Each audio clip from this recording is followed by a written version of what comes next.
Class 12th Hindi chapter number 2 उसने कहा था, जिनके लेखक चंद्रधर शर्मा गुलेली है। इस चैप्टर से महत्वपूर्ण प्रश्न को देखेंगे जो आपके बोर्ड परीक्षा 2025 के लिए काफ़ी महत्वपूर्ण है। पहला क्वेश्चन है कि उसने कहा था कहानी कब प्रकाशित हुई।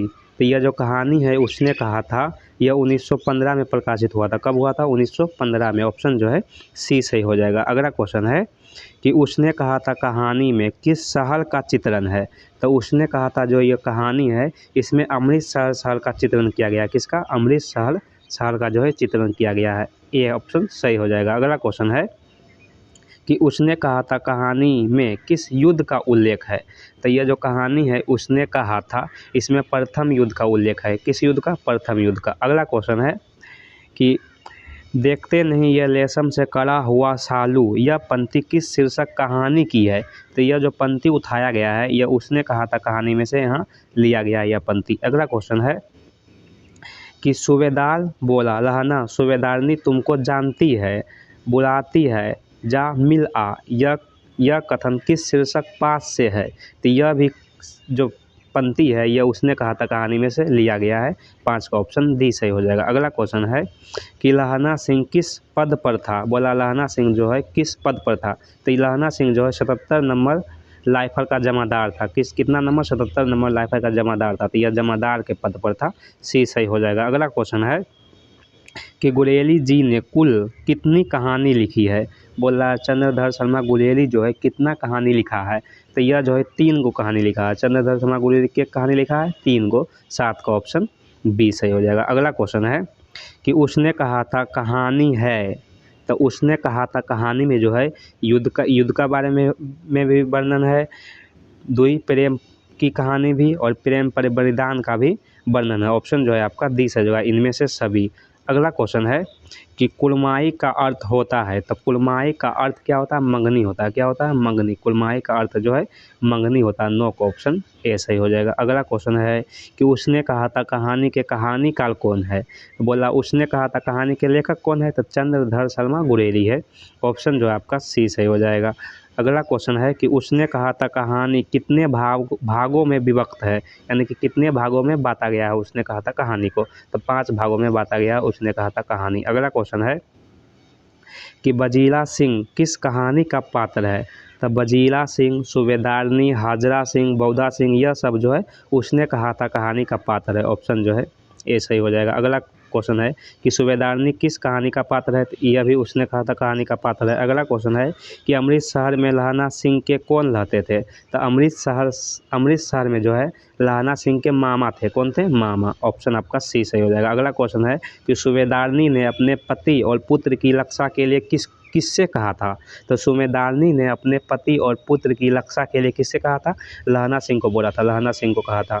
ऑप्शन बी सही हो जाएगा। 16 नंबर क्वेश्चन है कि लहना सिंह का सील अपनी गोद में लेकर कौन बैठा था। तो लहना सिंह का जो सील लेकर कौन बैठा था? बजीरा सिंह लेकर बैठा था अपनी गोद में। कौन? बजीरा सिंह। ऑप्शन सी सही हो जाएगा। अगला क्वेश्चन है कि चंद्रधर शर्मा गुलेली की कहानी कौन सी है। बोला इसमें से कौन जो है चंद्रधर शर्मा गुलेली की कहानी है। तो उसने कहा था कहानी जो है यह किसके द्वारा लिखा गया है? चंद्रधर शर्मा गुलेरी के द्वारा। ऑप्शन सी सही हो जाएगा। अगला क्वेश्चन है कि बौदा सिंह के पिता का नाम क्या था। तो बौदा सिंह के पिता का नाम क्या था। तो बौदा सिंह के पिता का जो नाम था वो क्या था? हाजरा सिंह। क्या था? हाजरा सिंह। हाजरा सिंह जो है बौदा सिंह के पिता का नाम था। अगला क्वेश्चन है कि सिख लाइफर के अनुसार सिख लाइफर के जमादार लहना सिंह का नंबर क्या था। तो लहना सिंह 77 नंबर लाइफर का क्या था? जमादार। तो ऑप्शन आपका 19 का ए सही हो जाएगा। अगला क्वेश्चन है कि जलमन परतन को किसने मार गिराया। तो जलमन परतन जब भेष बदल कर आया था तो लहना सिंह ने मारा था। किसने मारा था? लहना सिंह ने मारा था। ऑप्शन जो है जलमन परतन को लहना सिंह ने मारा था। ऑप्शन सी सही हो जाएगा। अगला क्वेश्चन है कि लहना सिंह के गांव का क्या नाम था। तो लहना सिंह के गांव का नाम था क्या था?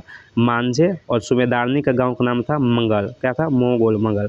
तो लहना सिंह के गांव का नाम पूछा था मांझे हो जाएगा। बी ऑप्शन सही। अगला क्वेश्चन है कि चंद्रधर शर्मा का गुलेरी का जन्म कब हुआ था। तो चंद्रधर शर्मा गुलेरी का जन्म 1883 में हुआ था। कब हुआ था? 1883 में।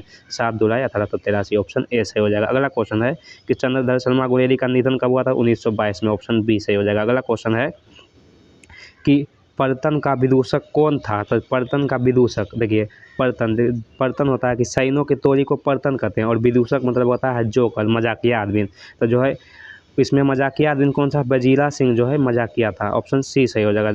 पर्तन का विदूषक वजीरा सिंह था। अगला क्वेश्चन है कि सूबेदार हाजरा सिंह के लड़के का क्या नाम था? तो हाजरा सिंह के लड़के का क्या नाम था? बौदा सिंह। ऑप्शन आपका 25 का ए सही हो जाएगा। अगला क्वेश्चन है कि गुरेली जी का जन्म कहाँ हुआ था? तो राजस्थान के जयपुर में हुआ था। कहाँ हुआ था? राजस्थान के जयपुर का ऑप्शन आपका बी सही हो जाएगा। अगला क्वेश्चन है कि सुखमय जीवन, पुरानी हिंदी, कछुआ धर्म किनकी रचना है? तो ये तीनों को किसने लिखा है? गुरेली जी ने। ऑप्शन आपका ए सही हो जाएगा। अगला क्वेश्चन है कि निम्नलिखित में से कौन रचना गुरेली जी की नहीं है? तो सुखमय जीवन यह है, बुद्ध का कथा यह भी है, उसने कहा था, यह तीनों के लेखक कौन है? गुरेली जी ने लिखा। बोला गुरेली जी के कौन रचना नहीं है? तो हारे को हरिनाम यह गुरेली जी की रचना नहीं है। ऑप्शन डी सही हो जाएगा। अगला क्वेश्चन है 29 नंबर कि चंद्रधर शर्मा गुरेली किस युग के कहानीकाल है? तो यह द्विवेदी युग के कहानीकाल है। किस युग के? द्विवेदी युग के।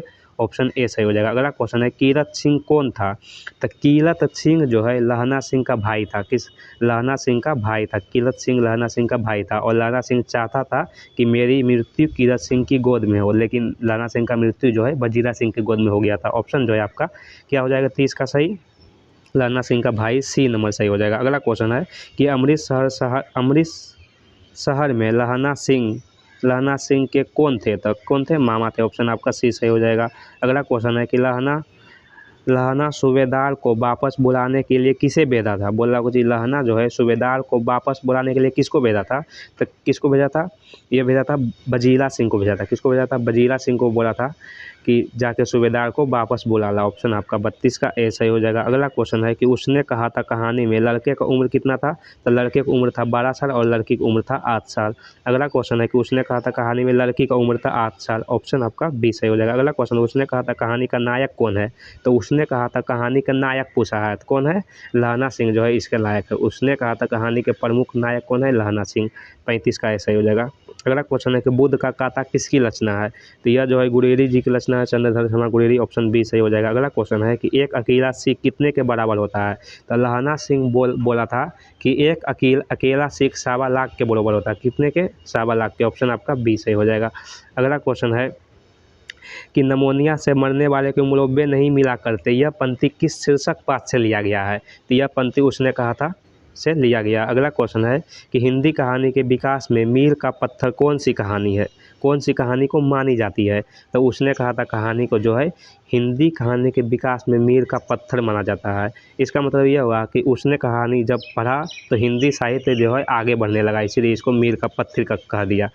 अगला क्वेश्चन है कि चंद्रधर शर्मा गुरेली किस सदी के प्रमुख लेखक थे? तो चंद्रधर शर्मा गुरेली जो है 20वीं सदी के प्रमुख कवि थे। ऑप्शन आपका 40 का जो है डी सही हो जाएगा। 41 नंबर क्वेश्चन है कि बिना फेरे घोड़े बिगड़ता और बिना लड़े सिपाही, यह कहानी जो है यह पंक्ति किस कहानी से लिया गया है? तो यह जो है उसने कहा था कहानी से लिया गया है। ऑप्शन आपका डी सही हो जाएगा। लास्ट क्वेश्चन है 42 नंबर कि उसने कहा था शीर्षक कहानी में यह किसने कहा कि उद्यमी उत सिगरी में कोयले डाल? तो यह बात जो है सूबेदार बोला था। कौन बोला था? सूबेदार हजारा सिंह यह बात बोला था। 42 का ऑप्शन जो है सी सही हो जाएगा। यही 42 क्वेश्चन आपके लिए महत्वपूर्ण था। मिलते हैं अगले वीडियो में, तब तक के लिए आप अपना ख्याल रखिए।